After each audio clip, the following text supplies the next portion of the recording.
جو شخص مسلمانوں کو بم سے اڑانے آیا تھا وہ کیسے اسلام کا داعی بنا؟ امریکہ کی ریاست انڈیانا کے شہر منسی میں پیدا ہونے والا رچرڈ میکنی ریمبو کی فلمیں دیکھتے ہوئے بڑا ہوا اور اسی کی طرح سخت جان اور طاقتور بن کر دشمنوں کو مارنا چاہتا تھا۔ اس کے اسی عزم اور امریکہ سے والہانہ محبت نے اسے امریکن مرین کور تک پہنچا دیا۔ رچرڈ ایک مضبوط جسم کا مالک تھا اور پیشہ ورانہ عسکری مہارت کی وجہ سے ترقی کرتے ہوئے سارجنٹ بن گیا۔ اس نے امریکی فوج کی طرف سے کئی جنگوں میں شرکت کی۔ رچرڈ اس انتہائی خصوصی چھاپا بردار گروہ کا بھی حصہ تھا جسے بوسنیا کے قاتل ملوسیوچ کو زندہ پکڑنے کے لیے بھیجا گیا تھا۔ تمام بڑی بڑی جنگوں میں شرکت کرنے کی وجہ سے اس میں سخت دلی اور بالخصوص مسلمانوں سے شدید نفرت پیدا ہو چکی تھی۔ یہ نفرت اتنی بڑی کہ ایک دفعہ جوتے کی دکان میں اس نے 2 برقع پوش خواتین کو دیکھا تو ان کی گردنیں توڑنے کا ارادہ کر لیا تھا۔ اسی شدید نفرت کے سبب اس نے منسی میں مسلمانوں کی مسجد میں جمعے کے دن دھماکہ کرنے کا منصوبہ بنایا۔ اس کا منصوبہ تھا کہ وہ سینکڑوں مسلمانوں کو بم سے اڑا کر اپنی گاڑی میں بیٹھے ان کے چیتھڑے اڑتے دیکھے گا، لیکن قدرت کو کچھ اور ہی منظور تھا۔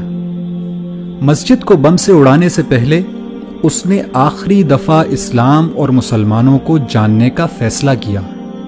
رچرڈ مسجد میں داخل ہوا تو وہاں ایک نمازی نے اس کو خوش آمدید کہا اور پوچھا کہ کیا وہ اس کی کوئی مدد کر سکتا ہے۔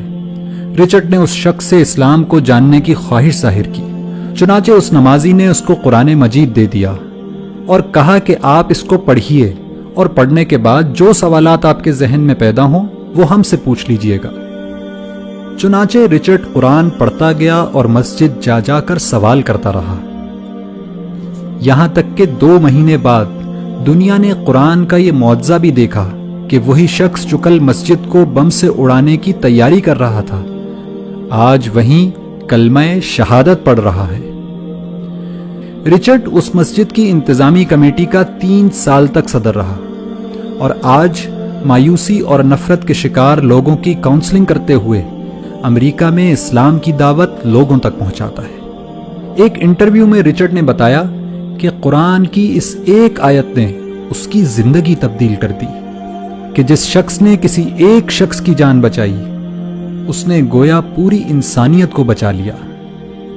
اگر قرآن کی فقط ایک آیت مسلمانوں کے کٹر دشمن کی زندگی تبدیل کر سکتی ہے تو پورا قرآن کیا کچھ انقلاب برپا کر سکتا ہے۔ لیکن پھر بھی ہماری زندگیاں کیوں تبدیل نہیں ہو رہی؟